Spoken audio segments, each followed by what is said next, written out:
we can do, we can going to start with the cell. You need not worry, any doubt then you can ask me. Okay, in my class also. Okay, so what is cell? तो युगांशिका आपको cell से क्या समझ आता है, कोई idea है? What is cell? Whenever we are going to start with the bio, तो cell is the smallest and functional unit of life. हमारा जो लाइफ स्टार्ट होता है ना बेटा, वो सेल से होता है. सेल से छोटा कुछ नहीं होता. जैसे हमारा केमिस्ट्री में हमने आपको क्या बताया था, एटम. तो cell is the basic and functional unit of life. Is it clear? Functional unit of life. जितना भी हमारा लाइफ का जो जितना भी, whenever we are going to talk about biology, biology means study of life या study of living organism या study of living organism. तो बेटा ये लिविंग ऑर्गेनिज्म किसका बनता है? उसका जो बेसिक यूनिट है, जो हमारा जर्नी स्टार्ट हुआ है, that is a cell. Is it clear? हमारी बॉडी में जितनी भी बायोकेमिकल रिएक्शंस हो रही हैं, वो cell is the basic unit of life. Is it clear और नॉट? और you can say it is a building block. Is it clear? It is the building block. Cell से बेटा स्मॉल कुछ नहीं होता.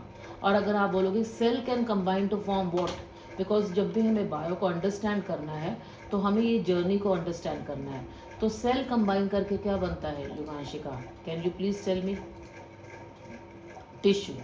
और एक बात और भी बताना चाहते हैं, जो सेल होता है, जितने भी आपकी स्पीशीज़ होती हैं, हमने आपको बताया था ना, स्पीशीज़ वो होती हैं, डिफरेंट स्पीशीज़ में सेल का नंबर, शेप, साइज सब कुछ डिफरेंट होता है. डिफरेंट स्पीशीज़ वो होती है, these are the group of organism, these are the group of organism, similar organism which can reproduce, जो आपस में सेक्सुअल रिलेशनशिप करके उनका स्पीशीज को कंटिन्यू करते हैं. तो these are the group of similar organism which can reproduce. Is it clear और नॉट? जैसे हमने आपको बताया था, डॉग के बेबीज़ डॉग होते हैं, ह्यूमन के बेबीज़ ह्यूमन होते हैं. इज़ इट क्लियर कि नहीं क्लियर? वो स्पीशीज़ है. तो हर एक स्पीशीज़ में सेल है, और जो ये सेल होते हैं, सेल का number, is it clear, cell का शेप एंड सेल का साइज़, ये सब में डिफरेंट होता है. इज़ इट क्लियर? और क्योंकि every reaction will takes place in the cell. जो भी बॉडी में बायोकेमिकल रिएक्शन हो रहा है बेटा, वो it is inside the cell. और जब ये सेल कंबाइन करते हैं, this cluster of cell, what we can call it as, this cluster of cells को हम क्या बोलते हैं? टिश्यूज.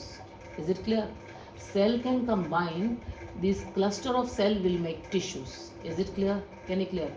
और टिश्यूज कंबाइन करके क्या बनता है? Organ.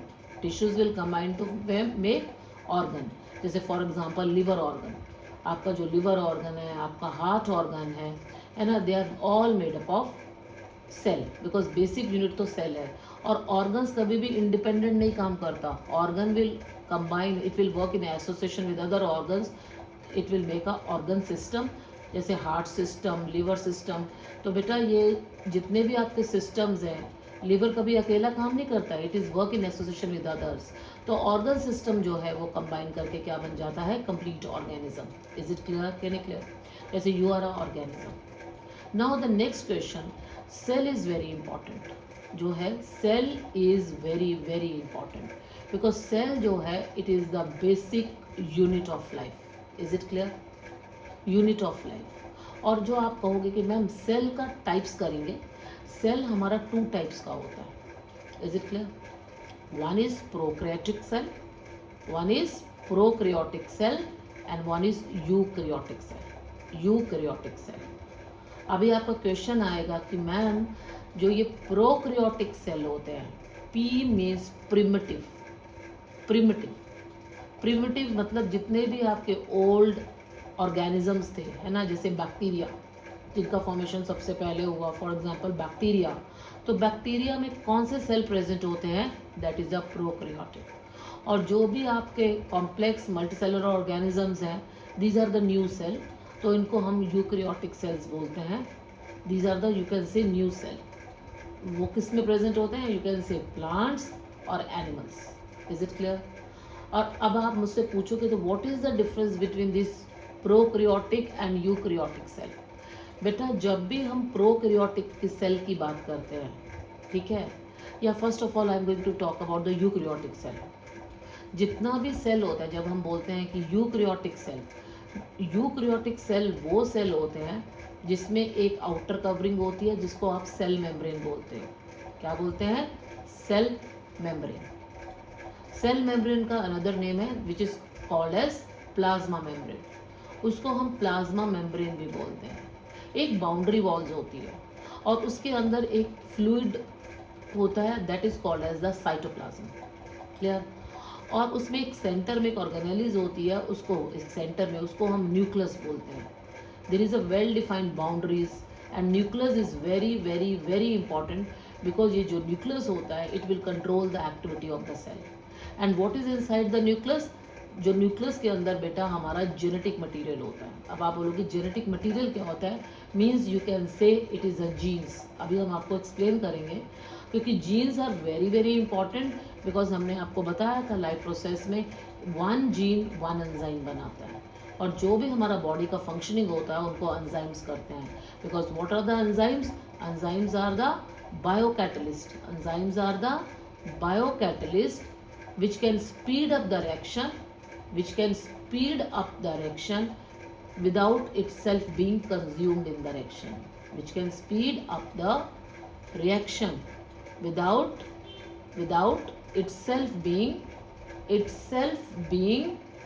consumed in the reaction, consumed in the reaction। तो बेटा ये जो न्यूक्लियस होता है ना, that is a very very important. हमारे जीन्स, हमारा जेनेटिक मटेरियल्स हम आपको एक्सप्लेन करेंगे। They all are present inside the nucleus. Is it clear और नॉट? योगांशिका, कुछ पूछना है तो पूछो। Any doubt, any question, ask me. तो बेटा जो भी हमारा जेनेटिक मटेरियल होता है they are present inside the nucleus. Nucleus is controlling the all the activities of the cell. Nucleus बहुत इंपॉर्टेंट होता है और न्यूक्लियस में हमारा जेनेटिक मटेरियल होता है। और आप बोलोगे मैम साइटोप्लाज्म में क्या होता है?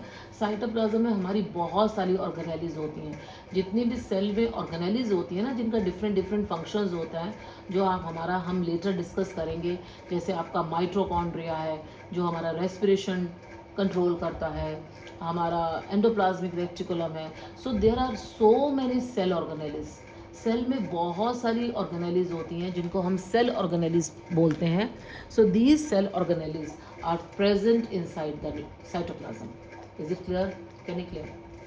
साइटोप्लाज्म में बेटा बहुत सारी सेल ऑर्गेनेलिज होती हैं। फॉर एग्जांपल माइटोकॉन्ड्रिया, इनका सबका डिफरेंट फंक्शन है। जैसे माइटोकॉन्ड्रिया रेस्पिरेशन में इन्वॉल्व होती है, इट इज़ अ लाइसोसोम्स, है ना। One is a Golgi bodies and one is what we can say endoplasmic reticulum, one is plastids, is it clear? One is vacuoles. So there are so many organelles, they are present inside the ribosomes is very important. So ribosomes, so these are all present inside the what we can say cytoplasm। और हम आपको ये भी बताएंगे, ये I am talking about the eukaryotic cell.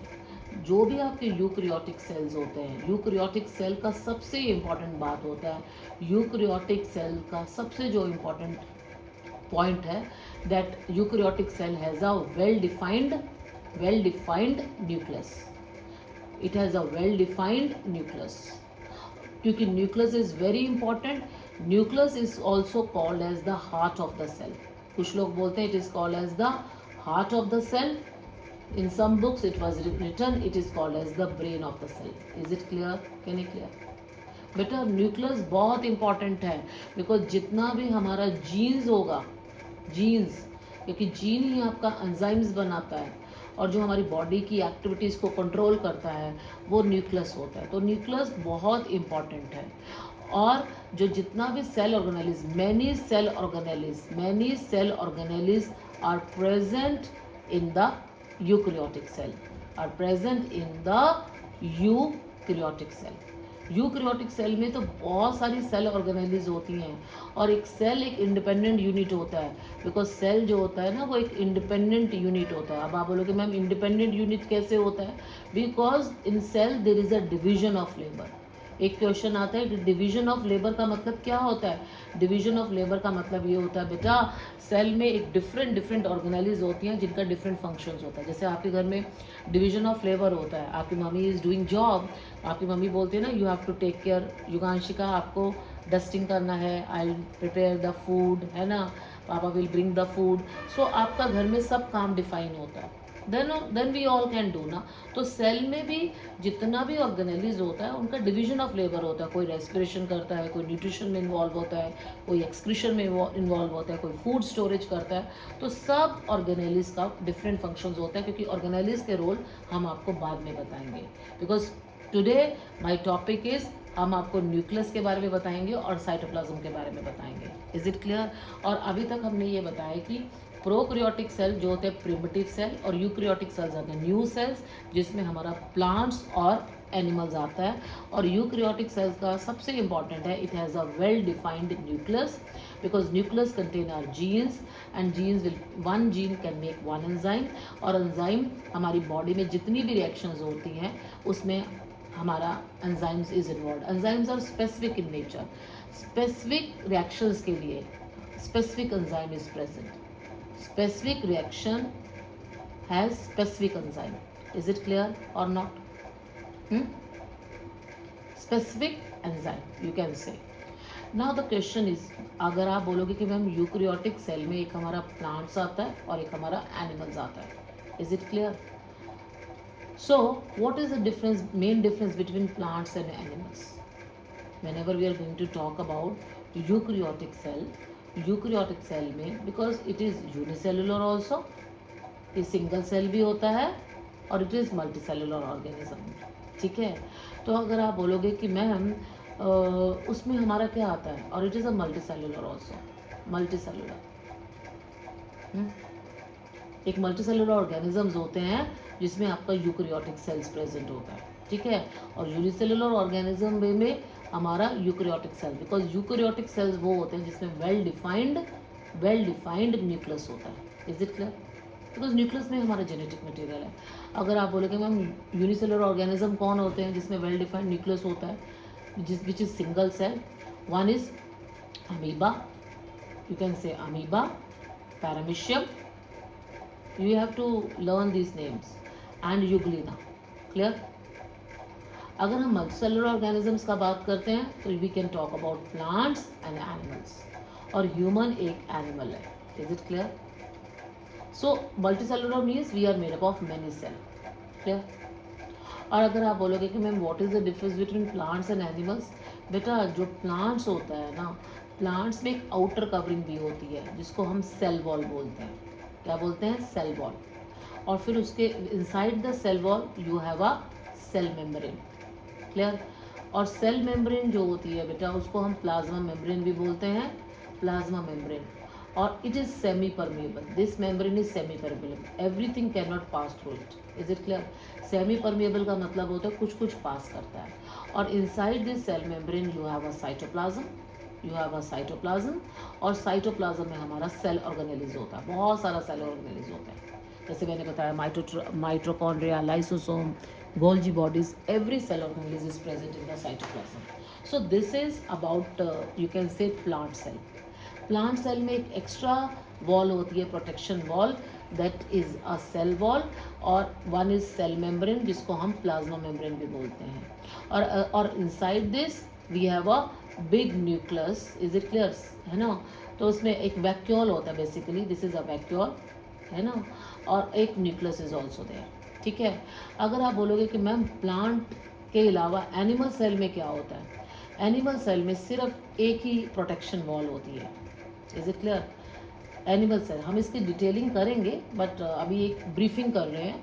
Animal cell is also eukaryotic cell, it is also a eukaryotic cell, it has a well defined nucleus, इसमें भी well defined nucleus होता है बेटा।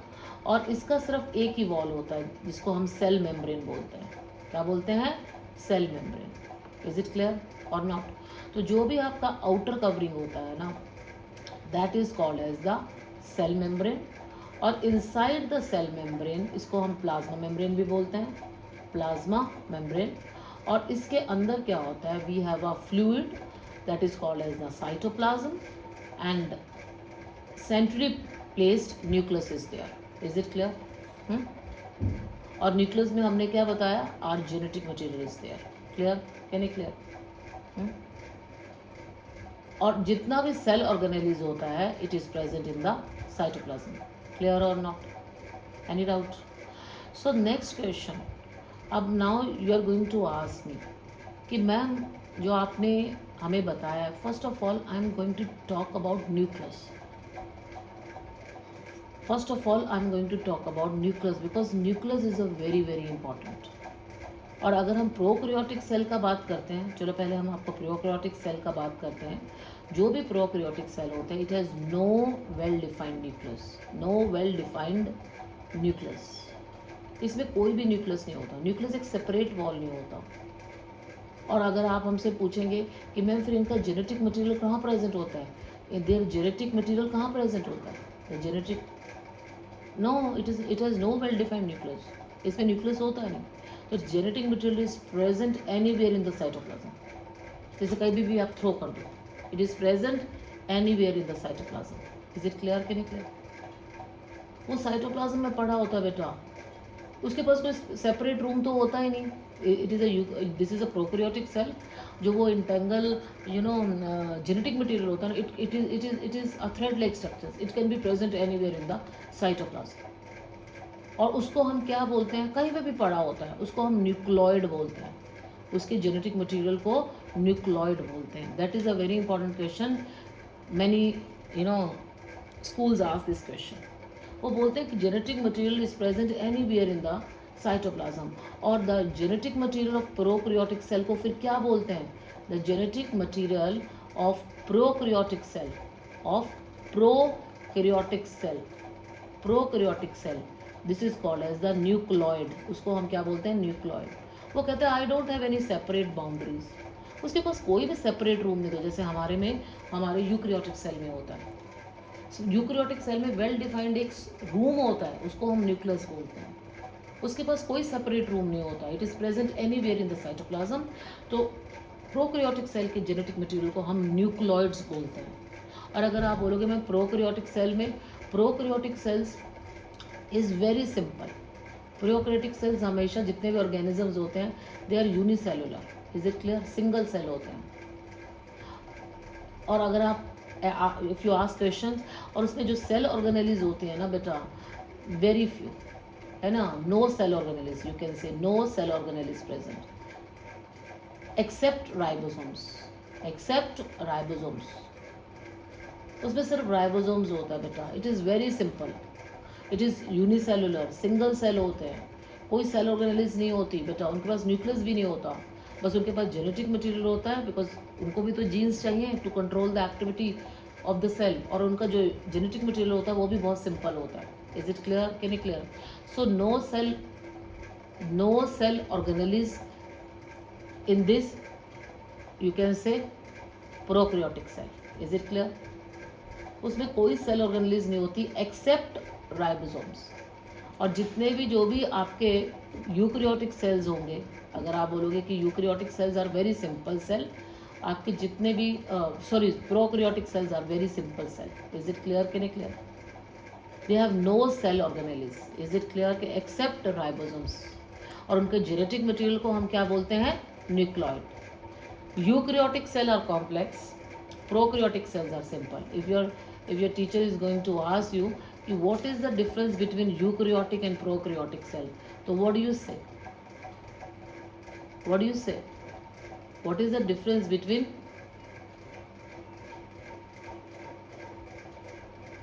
बिल्कुल, फर्स्ट थिंग इज दिस. आपने बिल्कुल अच्छा बताया कि eukaryotics are simple and this is a complex. It is unicellular. Is it clear? Unicellular तो हम नहीं अभी बोल सकते बिकॉज ऑर्गेनिजम्स बताना होगा. तो यूकैरियोटिक का जो साइज होता है वो बहुत बहुत छोटा होता है. और they are very small in size. Is it clear? Can you clear? Eukaryotic cells are very small in size, you can say, because हम सेल का बात कर रहे हैं. तो इट इज़ यू कैन से 1 to 10 माइक्रोमीटर होता है, बहुत छोटे होते हैं. और they are generally large in size. First is you can talk about the size. Because बेटा आप साइज़ बोल सकते हो, because cell number, size, shape सब डिफरेंट होता है। और दूसरा है it has no nucleus, eukaryotic cell में तो कोई न्यूक्लियस होता ही नहीं। और it has well defined nucleus. Clear कि नहीं clear? It has well defined nucleus. और इसमें जो क्रोमोसोम्स होता है वो सिंगल होता है, एक ही क्रोमोसोम का जो जेनेटिक मटेरियल होता है वो सिंगल। और it has more than one chromosome, अभी हम आपको बताएंगे मोर देन वन क्रोमोसोम्स, कि क्रोमोसोम्स क्या होता है। और मैंने बताया इसमें cell organelles absent. Is it clear कि नहीं clear? Cell organelles absent except ribosomes, except ribosomes. और eukaryotic cell has many cell organelles present. Clear or not? आप इसका एग्जाम्पल बता सकते हैं प्रोकैरियोटिक सेल्स का। Example is bacterial cell. Is it clear कि नहीं clear? And you know it is plants and animals. Plants and animals. That is a very important. It is a prokaryotic cell has no nucleus or eukaryotic cell has a well-defined nucleus. Nucleus is a very important. Now we are going to talk about the nucleus. हम nucleus के बारे में बात करते हैं. Clear? So nucleus. Now I am going to talk about the structure of nucleus. So can you tell me कि structure of nucleus में क्या क्या होता है बेटा? Any idea? Now I am going to talk about the structure of nucleus. But a nucleus is very important because it will control the cell activity. Clear? वो cell की activity को control करता है। और अब आप हमसे पूछेंगे कि मैम न्यूक्लियस में क्या होता है? Nucleus is double membrane. It is like this. देखो ये न्यूक्लियस होता है। पहले तो हम न्यूक्लियस के बारे में बताते हैं, afterwards I am going to talk about this. This is a nucleus. Cell में जो सेंटर में प्रेजेंट होता है वो न्यूक्लियस होता है। Is it clear? न्यूक्लियस के अंदर एक थ्रेड लाइक स्ट्रक्चर होता है। The thread like structure, the thread like structure which is present in nucleus, उसको हम क्या बोलते हैं? That we call it as chromatin. Chromatin. Chromatin is the thread-like structures which is present in the nucleus. अब आप बोलोगे ma'am ये chromatin क्या करते हैं? These chromatin will become thick at the time of cell division. बेटा cell divide करते हैं बिकॉज आपकी बॉडी में एक सेल नहीं है, it is a many cell. आपकी हेयर ग्रोथ हो रही है, आपकी हाइट ग्रो कर रही है because you are at the adolescent age. तो आपका जब भी आपके सेल डिवाइड होते हैं, पहले न्यूक्लियस डिवाइड होता है फिर साइटोप्लाज्म। जब आपके 1 से 2 सेल बनते हैं तो उसको सेल डिविजन्स बोलते हैं। So at the time of cell division this chromatin will become at the time of cell division, then it is called as chromosome. उसको हम क्रोमोसोम्स बोलते हैं, chromosomes. And if your teacher is going to ask you what is chromosomes, you can say chromosome is the thickened form of chromosomes is the thickened, it is a thickened form of chromatin. Clear? बेटा ये chromatin ही chromosomes बनाते हैं। और हमने आपको बताया था जितनी भी आपकी स्पीशीज होती है उसमें जो क्रोमोसोम्स होते हैं ना, क्रोमोसोम्स नंबर डिफरेंट होता है। सब डिफरेंट स्पीशीज़ में डिफरेंट से, ह्यूमंस में क्रोमोसोम्स नंबर डिफरेंट होगा, डॉग में क्रोमोसोम नंबर डिफरेंट होगा, सब स्पीशीज़ में क्रोमोसोम नंबर डिफरेंट होता है।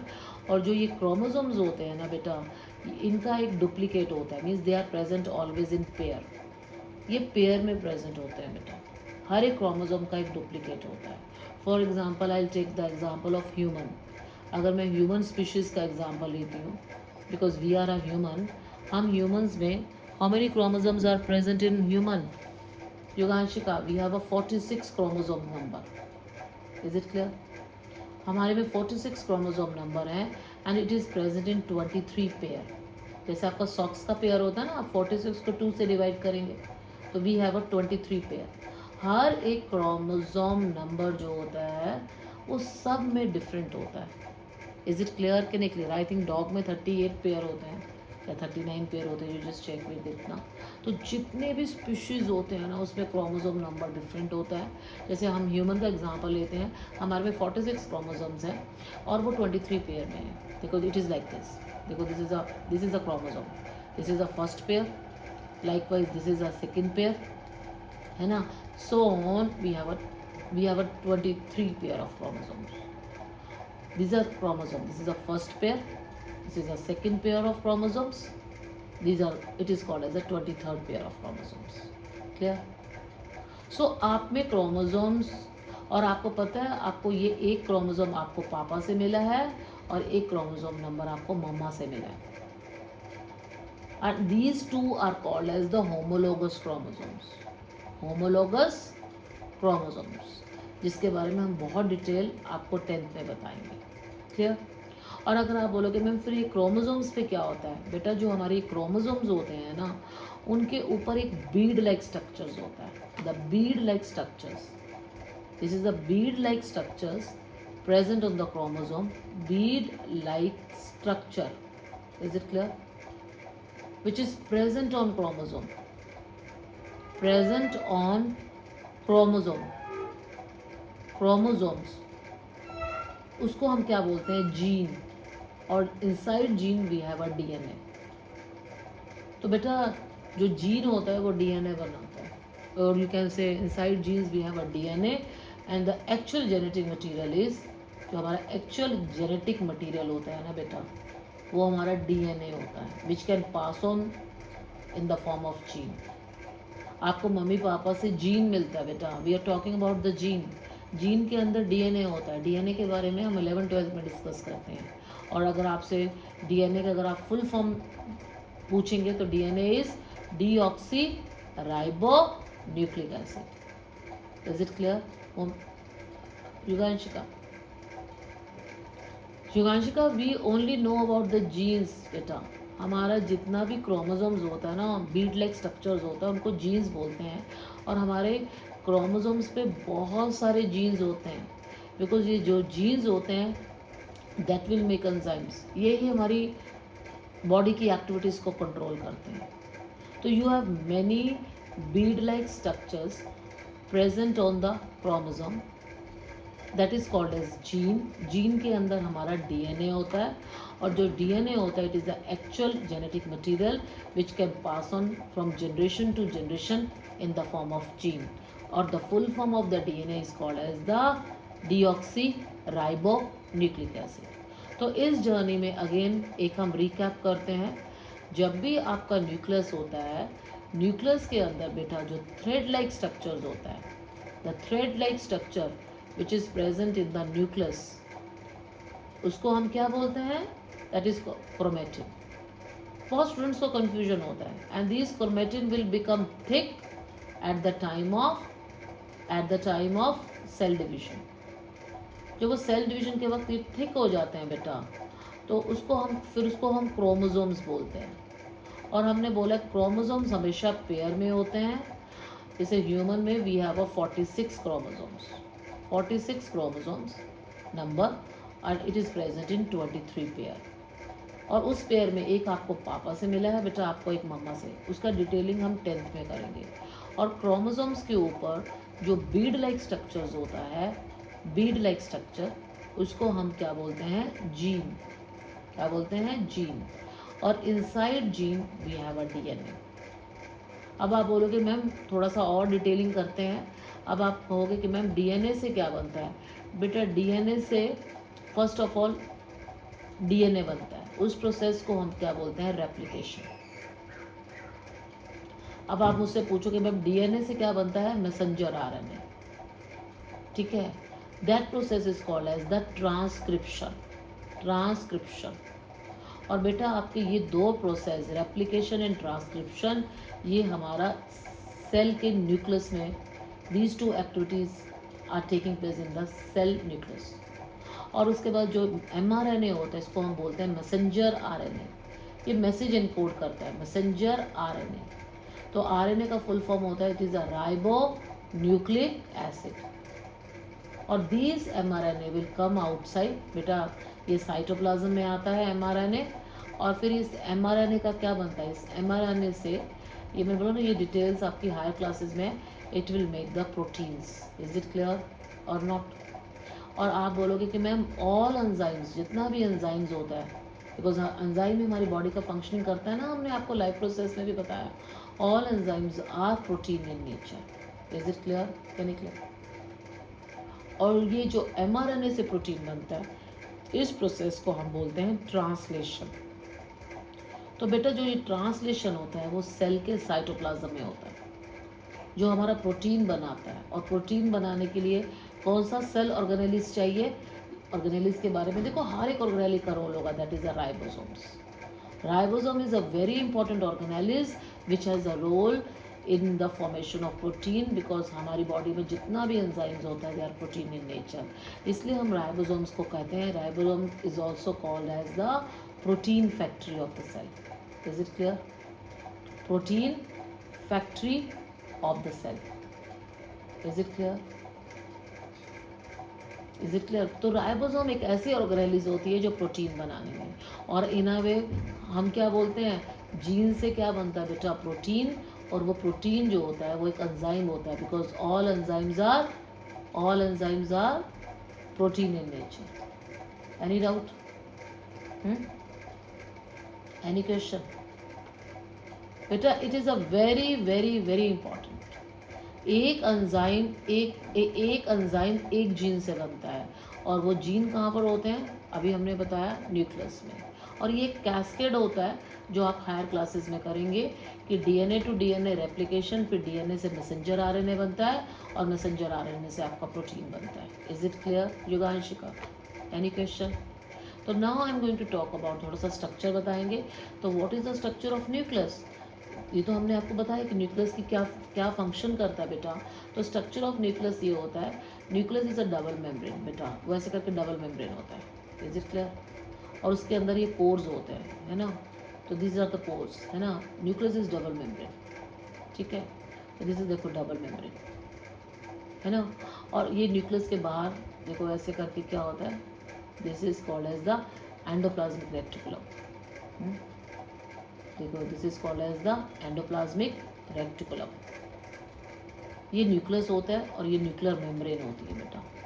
This is a nuclear membrane which is a double membrane. और न्यूक्लियस के अंदर मैंने बताया थ्रेड लाइक स्ट्रक्चर्स होता है, उसको हम क्या बोलते हैं? क्रोमैटिन। और उसके अंदर एक फ्लूइड होता है, chromatin is present inside the fluid. तो न्यूक्लियस के अंदर जो फ्लूइड होता है उसको हम न्यूक्लियोप्लाज्म बोलते हैं। क्या बोलते हैं? न्यूक्लियोप्लाज्म। सेल के अंदर साइटोप्लाज्म। और न्यूक्लियस के अंदर एक और ऑर्गेनेलिस होती है छोटी सी, तो उसको हम बोलते हैं न्यूक्लियोलस। क्या बोलते हैं? न्यूक्लियोलस, ठीक है। जो आपका राइबोसोमल आरएनए बनाएंगे, जो राइबोसोम्स की फॉर्मेशन में हेल्प करते हैं। और देखो ये दीज आर द पोर्स, इसको हम बोलते हैं nuclear pore. These are the nuclear pore, क्योंकि कोई भी न्यूक्लियस में इन एंड आउट होता है तो वो इस न्यूक्लियर पोर के थ्रू होता है। कभी भी मैंने बताया ना mRNA होता है तो वो न्यूक्लियर पोर के थ्रू इन एंड आउट होता है। And this is a nuclear membrane, nucleoplasm and chromatin. और ये जो आउटसाइड होता है, outside this is called as the, इसके ऊपर बीड लाइक स्ट्रक्चर्स होता है, और इसको हम बोलते हैं, it is called as the rough endoplasmic reticulum. Endoplasmic reticulum. Is it clear Yuganshika? So this is about the structure of nucleus. It has chromatin, nucleoplasm, which is a fluid, nucleolus, और उसका जो न्यूक्लियर मेम्ब्रेन होता है वो double membrane होता है। उसमें जो पोर्स होते हैं, मैंने आपको बताया है कि न्यूक्लियस में डीएनए से एमआरएनए बनता है, और वो mRNA it will be come out from the nucleus. और ये एमआरएनए का क्या होता है? एमआरएनए से आपका प्रोटीन बनता है, और all enzymes are protein in nature. Is it clear? जो भी हमारे एंजाइम्स होते हैं ना बेटा, वो प्रोटीन नेचर के होते हैं। और फॉर्मेशन ऑफ द प्रोटीन, उस प्रोसेस को हम ट्रांसलेशन बोलते हैं। Is it clear? और एमआरएनए से प्रोटीन, ये आपके सेल के साइटोप्लाज्म में ये एक्टिविटी होता है। तो इसलिए न्यूक्लियर पोर में जब भी न्यूक्लियस में इन एंड आउट होता है तो that is through the this nuclear pore. So this is about the structure of nucleus. Any doubt? Any question? कुछ क्वेश्चन है तो पूछो। So no worries, you can read through the books. जब भी हम डिटेल्स करेंगे, अभी हम आपको और बताएंगे whenever we are doing in our regular class also. अभी आपको समझ आएगा, you can go through the books. Now I am going to talk about the solutions. तो अगर आप हमसे पूछोगे कि मैम सॉल्यूशंस क्या होते हैं, सॉल्यूशंस जो होते हैं ना बेटा, सॉल्यूशंस के 2 कंपोनेंट्स होते हैं. One is solute and one is solvent. जो सॉल्यूट होता है, जो लेस अमाउंट में होगा, वो आपका सॉल्यूट होगा. और जो हमारा मोर अमाउंट में होता है, वो हमारा क्या होता है Yuganshika, solvent. Whatever is in the more amount, जो ज़्यादा अमाउंट में होता है, उसको हम क्या बोलते हैं, सॉल्वेंट. और सॉल्यूट को हम डिस्पर्स फेस भी बोलते हैं, it is called as the disperse phase. और सॉल्वेंट को हम क्या बोलते हैं, डिस्पर्स मीडियम. क्लियर. और अगर आप हमसे पूछोगे कि ma'am solute, what the solute is doing, solute is called as the disperse phase and solvent is called as the disperse medium. जो चीज़ डिज़ोल्व होती है वो सॉल्यूट, और जो चीज़ डिज़ोल्व करता है वो सॉल्वेंट होता है. फॉर एग्जांपल, अगर हम बोलते हैं if you have a water and अगर आप वाटर में पिंच ऑफ सॉल्ट डालते हो, तो जो चीज़ घुलती है, डिज़ोल्व हो जाती है, वो सॉल्यूट होगी. और जो चीज़ डिज़ोल्व करती है वो सॉल्वेंट. तो इसलिए this is a solvent because what ever is in the more amount solvent and this is act like a solute. Is it clear और नॉट. तो बेटा सॉल्यूट के हमारे 2 कंपोनेंट्स होते हैं, सॉरी सॉल्यूशन के हमारे 2 कंपोनेंट्स होते हैं, solute and solvent. Is it clear. और अभी हम आपको ये बताना चाहते हैं, आपके सॉल्यूशन बहुत टाइप्स के होते हैं. एक अब आपके होते हैं परसेंट सॉल्यूशन. अब आप बोलोगे परसेंट सॉल्यूशन क्या होता है. परसेंट सॉल्यूशन, इसको हम बोलते हैं परसेंट सॉल्यूशन. और उसका आपका 3 कैटेगरी है. एक होता है मास बाय मास, एक होता है मास बाय वॉल्यूम, और एक होता है वॉल्यूम बाय वॉल्यूम. और कुछ टीचर्स उसको ऐसा भी बोलती हूँ weight by weight, weight by volume, और volume by volume. Now the next thing is, अब आप बोलोगे मैम ये जो फ्रंट में है ये किसको डिनोट करता है, दिस विल डिनोट सॉल्यूट. और जो ये नीचे वाला है this will represent the solvent. और आपको पता है वेट किसका होता है, जो भी चीज़ सॉलिड होती है. वेट और मास किसका होता है बेटा, जो भी चीज़ सॉलिड सब्सटेंस होती है. आपके पास जो भी चीज़ सॉलिड सब्सटेंस होगी तो उनका वेट होगा. जैसे आपका वेट है, आप कहते हैं ना मैम मेरा 40 kg वेट है, तो जो भी चीज़ सॉलिड होती है उसका वेट होता है. और जो भी चीज़ लिक्विड होती है, एज़ पर आइडली लिक्विड का क्या होता है, वॉल्यूम होता है. आप बोलते हो ना 1 litre water ma'am, 1 litre oil ma'am, 1 litre milk. Liquids का हमेशा वॉल्यूम होता है बेटा, मास में वॉल्यूम होता है. बट हम लिक्विड को वे भी कर सकते हैं. ठीक है. जैसे हम बोलते हैं कि 1 लीटर वाटर अगर आप उसको वे करेंगे बेटा, तो that is equal to 1 kg water. बेटा इस पर डेंसिटी आती है, फिर अगेन टॉपिक है वो हायर क्लासेस में, क्योंकि लिक्विड का आइडली वॉल्यूम होता है, हम लिक्विड का वॉल्यूम लेके चलते हैं. Is it clear. Is it clear. हम लिक्विड को वॉल्यूम लेके चलते हैं, और जो भी चीज़ सॉलिड होती है उनका हमारा वेट होता है. इसलिए जब आप कहते हो कि ma'am 10% NaCl solution, if you are going to ask me ma'am 10% NaCl solutions prepare करते हैं, तो उसमें क्या होता है, फर्स्ट ऑफ ऑल हमने आपको फिर बता रहे हैं कि सॉल्यूशन जो होता है उसमें एक सोल्यूट होता है और एक सॉल्वेंट होता है. जो भी सोल्यूट जो लेस अमाउंट में होगा सोल्यूट, और जो मोर अमाउंट में होता है वो सॉल्वेंट. और अगर आप सॉल्वेंट, बिकॉज जो चीज़ डिज़ोल्व करती है solvent, if you take water as a solvent, अगर आप कोई भी चीज़ वाटर में डिज़ोल्व करते हैं तो बेटा उसको हम एक्वस सोल्यूशन बोलते हैं. क्या बोलते हैं, एक्वस सोल्यूशन. और if you are taking anything other than water, अगर आप कोई भी चीज़ पानी के अलावा लेते हैं तो उसको हम नॉन एक्वस सोल्यूशन बोलते हैं. क्या बोलते हैं, नॉन एक्वस सोल्यूशन. मोस्टली हमारे सॉल्यूशंस वाटर में प्रिपेयर करते हैं. If you take water as a solvent it is aqueous. If you take other than water it is called as the non aqueous solution. For example if you are preparing something, आप क्या करते हो oil में, अगर आपकी mummy vegetables बनाते हैं तो मम्मी ऑयल में आपका सारा स्पाइसेस डालते हैं, तो जो स्पाइसेस है वो सल्यूट है और जो आपका ऑयल है वो सॉल्वेंट होगा। इज इट क्लियर कि नहीं क्लियर?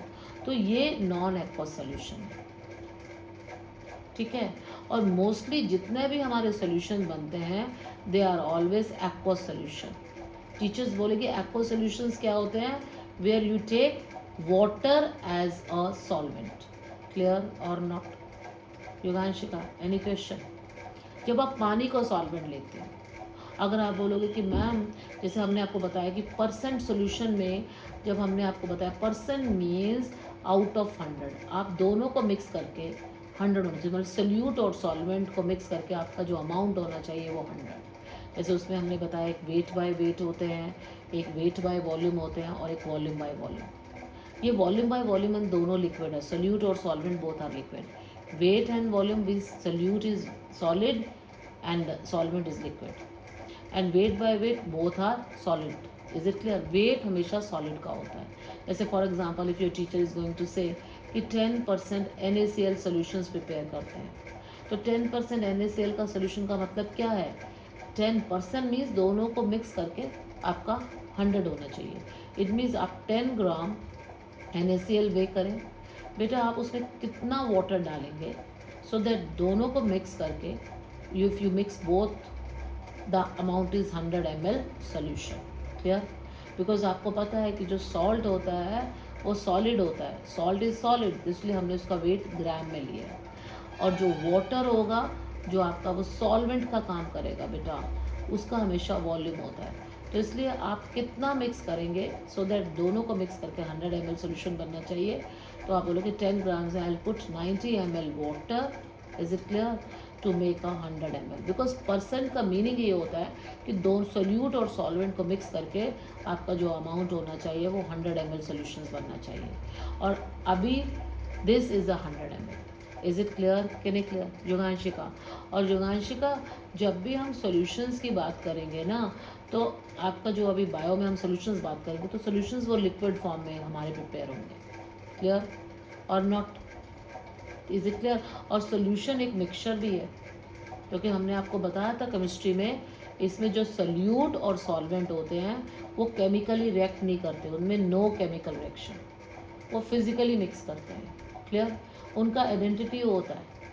Is it clear? अगर आपके पास वाटर है, if you can mix water में आप सॉल्ट मिक्स करते हो तो वो एक मिक्सचर है। और वो मिक्सचर कौन सा है? उसको जिसको आप सोल्यूशन बोलते हैं, जिसको आप होमोजीनियस मिक्सचर भी बोल सकते हैं, एक जैसा homogeneous mixture. Is it clear कि नहीं क्लियर? जहाँ पर आपका सॉल्ट अच्छे से मिक्स हो जाता है, you have the taste of salt same everywhere, where the solute composition is same everywhere. Is it clear कि नहीं clear? Any doubt, any question? Ask me. तो बेटा जब भी आपका सोल्यूशन होगा, जब भी आप सॉल्यूशंस की बात करते हैं, हम बोलते हैं कि मैं मोस्टली मैम वो लिक्विड फॉर्म्स में होते हैं, ठीक है, मोस्टली मोस्टली वो लिक्विड फॉर्म्स में होते हैं। और सॉल्यूशंस की जो आपकी 3 टाइप्स हैं, आपका 3 types of the solution, one is hypotonic solution, hypotonic, one is isotonic solution and one is hypertonic solution. Hypertonic solution. और बेटा एक बात बताना चाहती हूँ, जो भी सोल्यूशन में जो इम्पॉर्टेंट कंपोनेंट होता है, इम्पॉर्टेंट मतलब means concentration of the solution, concentration of the solution, it is always in terms of solute, it is always in terms of solute is a very important बेटा। बाकी तो आप adjust करते हो, जब आप बोलते हो कि मैम मेरा 3 टाइप का सोल्यूशंस है, hypertonic, isotonic and hypertonic solution. तो बेटा हम इस सल्यूट वाइज बात करेंगे कि इसमें हम we are talking about the solute. Is it clear? Hypertonic का मतलब ये होता है, हाइपो मीन्स जिसमें सल्यूट कम है, वाटर ज़्यादा है। If you can say if the solvent is more than solute, clear, तो वो आपका हाइपरटोनिक है, मतलब जिसमें वाटर अमाउंट ज़्यादा है, सल्यूट कम है। हाइपरटोनिक वो होगा जिसमें सल्यूट का कॉन्सेंट्रेशन, सल्यूट बहुत ज़्यादा है और वाटर सॉल्वेंट बहुत कम है। And when ever I am talking about the isotonic, जिसमें आपका सल्यूट और सॉल्वेंट का कॉम्पोजिशन मिक्स मतलब कि इक्वल है, बेटा जब भी आप वाटर में बहुत ज़्यादा सॉल्ट मिक्स करते हो तो इट मीन्स वो हाइपरटोनिक सोल्यूशन है। फॉर एग्जांपल अगर मैं बोलती हूँ कि आपका 60% NaCl solution, is it clear? तो आप ये सोचो कि मैम 60 ग्राम्स NaCl है तो उसमें आपका सिर्फ 40 ml वाटर है, तो it is equal to 100 ml आपका हाइपरटोनिक सोल्यूशन बनेगा। क्लियर और नॉट युगांशिका? हाइपरटोनिक का मतलब होता है जहाँ पर आपका सोल्यूट का कॉन्सेंट्रेशन बहुत बहुत बहुत ज़्यादा है, सोल्यूट का अमाउंट बहुत ही ज़्यादा होता है, solute is very high then the solvent, उसको हम हाइपरटोनिक सोल्यूशन बोलते हैं। क्या बोलते हैं? Hypertonic solution. क्लियर के नहीं clear? Any question Yuganshika? Any question? और अगर आप बोलोगे कि मैम हाइपरटोनिक का मतलब यहाँ पर आपका वाटर अमाउंट बहुत ज़्यादा है, हाइपरटोनिक सोल्यूशन वो सोल्यूशन होते हैं, आप बोलोगे ma'am where the solvent is very high then the solute, और you can say it is a very dilute solution. आप बोलते हो ना डाइल्यूट सोल्यूशन है, पानी का अमाउंट बहुत ज़्यादा है मैम, इज इट क्लियर? और आइसोटोनिक में जब आप इक्वल होता है, आप you can say ma'am almost equal है कि सोल्यूट और सॉल्वेंट का अमाउंट काइंड ऑफ इक्वल है, इज इट क्लियर?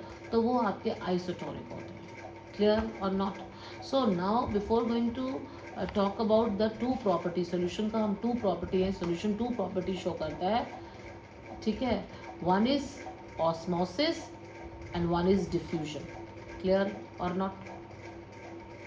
अब आप बोलोगे मैम ऑस्मोसिस और डिफ्यूजन में क्या डिफरेंस है बेटा? क्योंकि हमने आपको फिर बोला है कि जो सॉल्यूशंस के टू कंपोनेंट्स होते हैं, one is solute and one is solvent, और सोल्यूट सॉल्वेंट सॉलिड भी हो सकते हैं, लिक्विड भी हो सकते हैं। मैंने बोला ना weight by weight, weight by volume, volume by volume. तो सोल्यूशन में हम दो प्रॉपर्टीज देखते हैं, one is osmosis and one is diffusion. तो first of all I am going to talk about what is diffusion, कि डिफ्यूजन क्या होती है बेटा। जो डिफ्यूजन होता है, कहता है इन डिफ्यूजन कहते हैं there is a movement of solute, कहते there is a movement of solute, there is a movement of solute takes place from its high concentration मतलब जहाँ पर solute का amount ज़्यादा है, from its high concentration to its low concentration। is it clear? बेटा salute move करता है जहाँ पर सल्यूट का अमाउंट ज़्यादा से कम की तरफ मूव करता है। Where the solute amount is more, the solute is moving from its high concentration to a low concentration. तो जो सल्यूट का मूवमेंट होता है ना बेटा, उसको हम डिफ्यूजन बोलते हैं। इज इट क्लियर और नॉट युगांशिका? सोल्यूशन में जब आप बोलते हो कि मैम सल्यूट का मूवमेंट होता है, where the solute amount is high to low. For example अगर मैं बोलती हूँ if you have a 10% NaCl solution, if I'm going to say this is in the AB curve and this in the B side you have a 30% NaCl solution। clear? तो आप इसकी preparation कैसे करेंगे? 10% means देखो ग्राम हमेशा ml के साथ हमेशा बेटा वर्कआउट होता है, तो हम बोलते हैं 10 ग्राम अगर आप NaCl लेते हैं तो आप उसमें कितना वाटर डालेंगे? परसेंट मीन्स दोनों का मिला के 100, यू पुट 90 ml वाटर, तो it will give you 100 ml NaCl solution. Clear? आपका प्रिपरेशन आप ऐसे करेंगे। So there is another side you have a 30% means आपका salt is very high, 30 gram आपका सॉल्ट है and you have put how much water? Yuganshika कितना water डालेंगे कि दोनों को मिक्स करके आपका 100 ml आना चाहिए? Tell me. So how much water you can put over this side? 70 ml। Clear? तो आपका जो वाटर है side, because water will act like a solvent and this will act like a solute. अब आप कहते हैं कि मैम डिफ्यूजन करना है, तो डिफ्यूजन में कौन मूव करेगा? सोल्यूट मूव करेगा। और सोल्यूट कहाँ से मूव करेगा? जहाँ पर सोल्यूट का अमाउंट ज़्यादा है। You have to see this is 30 gram, there is a type, because concentration of the solution is always in terms of the solute. जब आप वेजिटेबल्स खाते हो, आप your mummy is preparing a dal, आप कहते हो ना मम्मा आपने इतना नमक डाला हुआ है, आज बहुत ज़्यादा वेजिटेबल्स में नमक है, तो इसका मतलब इट इज़ हाईली कॉन्सेंट्रेटेड। तो इसलिए सोल्यूट का मूवमेंट कहाँ होगा? 30 to 10 की तरफ। Solute can move from the high to low. Is it clear और नॉट? तो डिफ्यूजन में सल्यूट का मूवमेंट होता है बेटा, और concentration of the solution is always in terms of solute, means from the high concentration of solution, इसमें solute बहुत ज़्यादा high concentration of solution to low concentration of solution. Is it clear or not? तो आपका जो solute move करता है बेटा high concentration of solution to the low concentration of the solution, तो this is called as the diffusion. Diffusion में there is always a movement of, you can say, solute. Solute का moment बेटा होता है whenever we are going to talk about diffusion. Any doubt Yuganshika? ना Yuganshika, now we are going to talk about osmosis. अब आप बोलोगे ma'am osmosis में किसका मोमेंट होता है? बेटा जब भी हम सोल्यूशन में बात करते हैं ऑस्मोसिस में हमेशा सॉल्वेंट का मोमेंट होता है बेटा. ऑस्मोसिस में हम सॉल्वेंट का मोमेंट बोलते हैं, और सॉल्वेंट एक हमेशा लिक्विड होगा. लिक्विड कैन मूव, और जहाँ पर भी हाई टू लो मूव करेगा लिक्विड का, जहाँ पर भी सॉल्वेंट का अमाउंट ज़्यादा होगा हाई टू लो मूव करता है बेटा. This is also but through a semi permeable membrane. अगर आप बोलोगे कि मैम ऑस्मोसिस बहुत बच्चों को कन्फ्यूजन देता है, उसमें हम सल्यूट मूव करते हैं, इसमें हम सॉल्वेंट मूव करेंगे बेटा. Water and solvent is always the water, because water का पार्टिकल साइज बहुत छोटा होता है.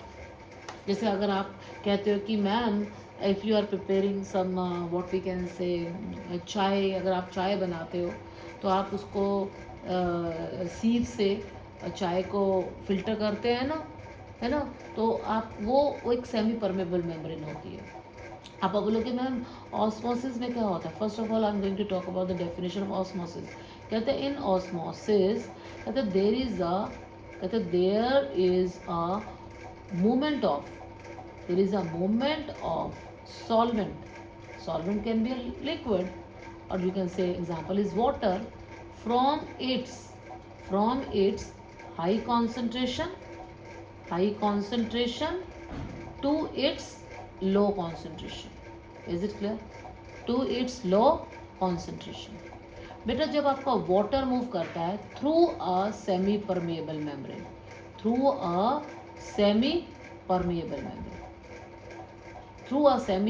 बेटा जब भी कोई सेमी परमेबल मेम्ब्रेन होगी तो बेटा वाटर का मूवमेंट होगा, बिकॉज वाटर का पार्टिकल साइज बहुत छोटा होता है, वो एक लिक्विड फॉर्म में होगा, और जहाँ पर भी वाटर का अमाउंट ज़्यादा होगा ज़्यादा से कम की तरफ मूव करेगा. इज़ इट क्लियर कि नहीं क्लियर? और अगर आप बोलोगे कि मैम अभी मैंने आपको एग्जांपल बताया था, जैसे if I take a example, हमने आपको सेम एग्जांपल हम रिपीट करते हैं, चलो सेम क्या करते हैं, अगर आपके पास वेजिटेबल्स होते हैं, इज़ इट क्लियर कि नहीं क्लियर? अब आप सोचो कि वेजिटेबल्स में ऑलमोस्ट 80% वाटर होता है ना. अगर आपने सैलड को कट किया है ना, और सैलड का जो वो पील होता है ना, कुकुम्बर होता है, इज़ इट क्लियर कि नहीं क्लियर? तो कुकुम्बर का जो आउटर कवरिंग होती है वो एक सेमी परमेबल मेम्ब्रेन का काम करती है बेटा. It is a semi permeable membrane. Clear? तो अगर आप कुकुम्बर पे बेटा सैलड पे आप सॉल्ट को स्प्रिंकल करते हो, तो अब मुझे बताओ कि पानी का अमाउंट कहाँ पर ज़्यादा है? वाटर अमाउंट इनसाइड ज़्यादा है कि आउटसाइड ज़्यादा है? Can you please tell me? जब आप इनसाइड, भाई अब आपको पानी, बिकॉज आप बोलोगे मैम जब भी कोई सेमी परमेबल मेम्ब्रेन होती है बेटा तब पानी ही मूव करता है, उस पानी का पार्टिकल साइज बहुत छोटा होता है, वो एक सॉल्वेंट का काम करता है. और यू कैन से in solution the solvent will move, जहाँ पर वाटर का अमाउंट, लिक्विड का अमाउंट ज़्यादा से कम की तरफ मूव करता है. अगर मैंने टोमेटोज़ पे आप वाटरमेलन खाते हो, उसके ऊपर आप सॉल्ट मिक्स करते हो, तो वो सॉल्ट तो एक सोल्यूट है. तो अब आपको कंडीशंस देखना पड़ेगा, वाटर का कॉन्सेंट्रेशन कहाँ ज़्यादा है? इनसाइड द वाटरमेलन, तो इसलिए पानी अंदर से बाहर की तरफ आता है, तो that is called as the osmosis. और जब भी पानी अंदर से बाहर की तरफ आता है तो that is called as the exo osmosis. इसलिए बेटा जब हम मैरिनेट करते हैं, आप चीज़ों का मैरिनेट करते हैं ना, सैलड में कुछ भी डालते हैं तो सब कुछ वाटर वाटर हो जाता है. कहते ना कि कुकुम्बर ने पानी को छोड़ दिया है ना बेटा, वो एक्सो ऑस्मोसिस होता है, आपको वाटर का मूवमेंट होता है. फॉर एग्जाम्पल अगर मैं एक रेजिन लेती हूँ, यू नो अबाउट रेजिन क्या है युगांशिका? एक किशमिश है ना, हमारे में बोलते हैं ना किशमिश कितना मीठा होता है ना, बिल्कुल जो ड्राई किशमिश होता है, ड्राई रेजिन होता है, तो युगांशिका वो बोलेंगे if you have a dry resin, आपने एक रेजिन ले लिया, ठीक है बेटा, तो रेजिन आपने लिया और आपने उसको एक ऐसे सॉल्यूशन में डाला, उस रेजिन को आपने हाइपोटोनिक में डाला, किसमें डाला, हाइपोटोनिक सॉल्यूशन में। तो आपको कंडीशन देखना पड़ेगा युगांशिका कि अब आप कहोगे कि मैम जो रेजिन का जो एक मेम्ब्रेन है ना, जो उसका जो बाहर का पील है वो एक सेमी परमेबल मेम्ब्रेन का काम करेगा। तो अब आपको वाटर की मूवमेंट करनी है, तो आप मुझे बताओ पानी अंदर ज़्यादा है कि बाहर ज़्यादा है, तो where the water will move, बाहर। बिकॉज आप कहोगे मैम हाइपोटोनिक वो सोल्यूशन, हाइपोटोनिक का मतलब ये होता है कि जहाँ पर solvent is more than solute, भाई वाटर बहुत होता है, dilute solution, hypotonic you can say it is a dilute solution. तो आप बोलोगे मैम पानी का मूवमेंट बाहर से अंदर होगा ma'am, water will move inside, because कोई भी चीज़ हाई टू लो मूव करती है तो ये रेजिन स्वेल कर जाएगा, ये रेजिन क्या होगा, swell up, this resin will get swell up. और इस प्रोसेस को जब भी पानी बाहर से अंदर जाता है उसको ऑस्मोसिस तो बोलते हैं, पर उसको एंडो ऑस्मोसिस बोलते हैं। Is it clear?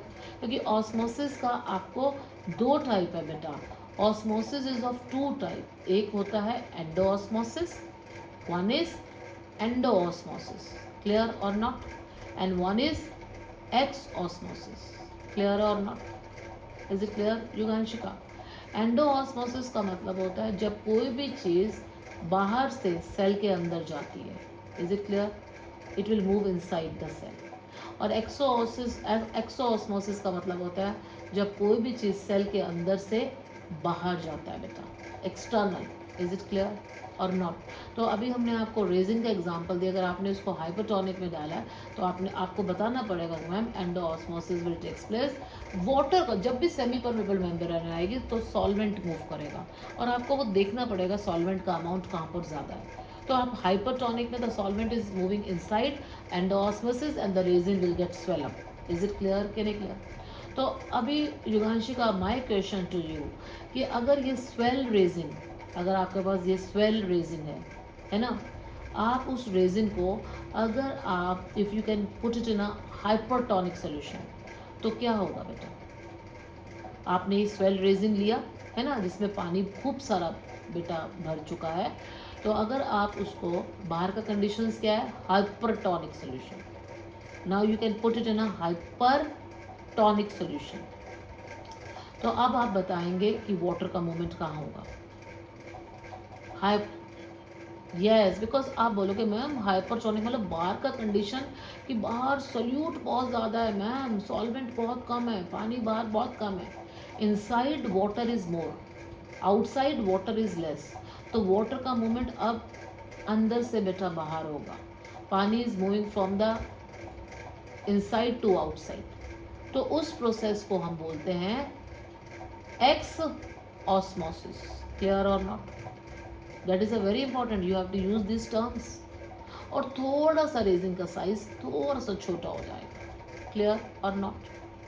अगर Yuganshika, if I am going to say, if your teacher is going to say, जो आपका जो स्वेल रेजिन था है ना, जो आपने हाइपरटोनिक में रखा था, अगर यही आप स्वेल रेजिन को अगर आप आइसोटोनिक में रखते हैं तो व्हाट विल हैपन, देखो आपका जो स्वेल रेजिन था, if you can put it in a, है ना, आइसोटोनिक सोल्यूशन, आपका जो बाहर का कंडीशन है आइसोटोनिक है, so what will happen, isotonic solution, but यहाँ पर ये बोलना है कि अगर आप आइसोटोनिक में रखेंगे तो आप बोलोगे बाहर का और अंदर का वाटर अमाउंट सेम है मैम, कि सोल्यूट और सॉल्वेंट मैम हमारे काइंड ऑफ सेम है, concentration of the water inside और आउटसाइड मैम सेम है।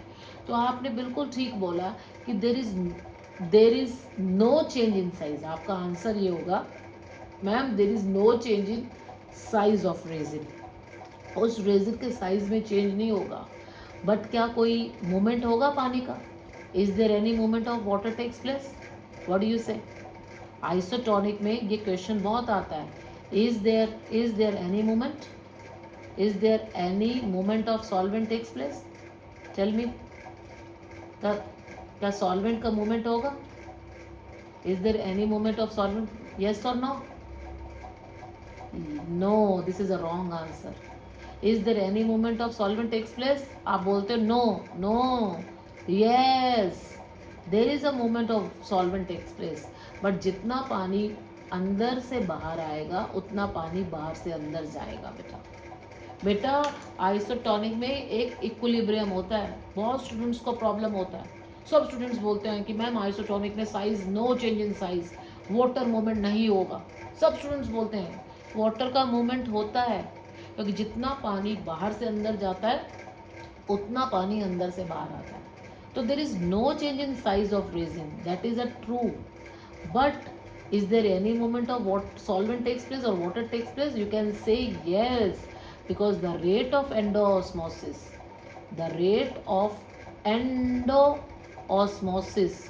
is equal to the rate of x osmosis. Is it clear? Can you clear? Is it clear, युगांशिका? Any question? और युगांशिका, इसलिए teacher आपसे पूछ सकते हैं जो आपके एनिमल सेल होते हैं ना, जो भी आपके एनिमल सेल होते हैं जिसमें आपका आरबीसीस, हम एनिमल सेल्स में we have only cell membrane present. बेटा हमारे में सिर्फ सेल मेम्ब्रेन प्रेजेंट होती है. हमारे में कोई आउटर मेम्ब्रेन सेल वॉल तो नहीं होता लाइक अ प्लांट सेल. तो वो बोलते हैं कि अगर आप एनिमल सेल को, अगर आप आरबीसीस को, if you have a RBCs, अगर आप आरबीसीस को हाइपोटोनिक सोल्यूशन में रखते हैं, किस में रखते हैं? हाइपोटोनिक सोल्यूशन में. क्लियर और नो? तो वाटर का मूवमेंट कहाँ होगा युगांशिका? अगर आप अपने आरबीसीस को, बिकॉज आरबीसीस के पास एक ही कवरिंग होती है, सेल मेम्ब्रेन, जिसको प्लाज्मा मेम्ब्रेन, तो वाटर का मूवमेंट कहाँ होगा अगर आप आरबीसीस को हाइपोटोनिक में रखेंगे तो? यस, पानी बाहर से अंदर जाएगा. और आपको पता है यार, आपके आरबीसीस स्वेल करते जाएंगे, इतने स्वेल करेंगे, इतने स्वेल करेंगे, इतने स्वेल करेंगे, तो उनका बस्टिंग हो जाएगा. There is a bursting of RBCs. और बेटा अगर आपके आरबीसीस का बस्टिंग हो जाएगा, उस प्रोसेस को हीमोलिसिस बोलते हैं. अब आप बोलोगे हीमोलिसिस क्यों बोलते हैं? बिकॉज हमारे जितने भी आरबीसीस होते हैं ना बेटा, उसमें हीमोग्लोबिन होते हैं. क्या प्रेजेंट होता है? हीमोग्लोबिन. और हीमोग्लोबिन क्या करते हैं? अगर आपका वाटर अंदर जाता जाएगा तो आरबीसीस स्वेल हो जाएंगे और उनका बस्टिंग हो जाएगा, वो फट जाएंगे और इट विल कॉज हीमोलिसिस. बेटा अगर हीमोलिसिस हो गया आपका सारा, बिकॉज लाइसिस मतलब break down. Is it clear के नहीं क्लियर? और हीमोलिसिस मतलब हीमोग्लोबिन. क्लियर और नॉट? बेटा हम मर भी सकते हैं, हीमोलिसिस होना चाहिए. तो इसलिए बेटा हमारे में आरबीसीस को you can't put it in hypotonic. आपको ये बोलना पड़ेगा जितने भी आपके जो एनिमल सेल होते हैं ना, एनिमल सेल, तो वो हाइपोटोनिक सोल्यूशन में उनका बस्टिंग हो जाता है. It will cause a haemolysis if I take the example of RBCs. Clear और नॉट? Is it clear? कोई क्वेश्चन पूछना है तो पूछो. इसलिए बेटा जब हमें कोई इंजेक्शंस लगते हैं, है ना, हमारी बॉडी में हमें सलाइन, जब आप कभी वीक फील करते हैं, कहते हैं ना ग्लूकोज, वो सलाइन जो होता है वो 0.9% NaCl सोल्यूशन होता है और वो एक आइसोटोनिक का काम करता है. Isotonic solution means concentration of solute and solvent same रहती है. जब हमें ड्रिप लगता है तो वो सलाइन डालते हैं, क्योंकि वो क्या करता है, जितनी भी हमारे ब्लड में ऑर्गेनेलिज हैं उनके साइज़ में कुछ भी चेंज नहीं आता. भाई अगर हाइपरटोनिक करेंगे या हाइपर करेंगे तो वो भी that is a wrong thing. Is it clear? Can it clear? You understand और नॉट? तो बेटा वो सलाइन आइसोटोनिक होता है. मीन्स आइसोटोनिक में ऐसा नहीं कि मूवमेंट नहीं होता, जितना पानी अंदर से बाहर आता है उतना पानी बाहर से अंदर जाता है, उसमें एक इक्विलिब्रियम होता है. और एनिमल सेल का जो बस्टिंग होता है, लाइसिस होता है जैसे आरबीसीस का, वो हाइपोटोनिक सोल्यूशन में होता है. और कहते हैं जो प्लांट सेल का डेथ होता है. अब आप बोलोगे मैम फिर प्लांट सेल में क्या होता है? कहते हैं if you have a plant cell, अब प्लांट सेल के पास तो डबल मेम्ब्रेन होता है भाई. प्लांट सेल के पास आउटर मेम्ब्रेन को क्या बोलते हैं? Cell wall. ठीक है. और इनसाइड मेम्ब्रेन को what we can call it as plasma membrane, या सेल मेम्ब्रेन या प्लाज्मा मेम्ब्रेन, है ना. तो उसके पास तो डबल प्रोटेक्शन होता है और उसके पास न्यूक्लियस होता है, सब कुछ होता है ना, एवरीथिंग इनसाइड दिस. अब वो बोलते हैं कि अगर आप इस प्लांट सेल को, if you can put a plant cell कहते हैं जी अगर आप प्लांट सेल को अगर आप हाइपोटोनिक में रखते हैं, हाइपोटोनिक, ठीक है, तो इसका भी पानी क्या जाएगा, बाहर से अंदर जाएगा, एंडोऑस्मोसिस होगा कि नहीं होगा, बोलो। It will go inside.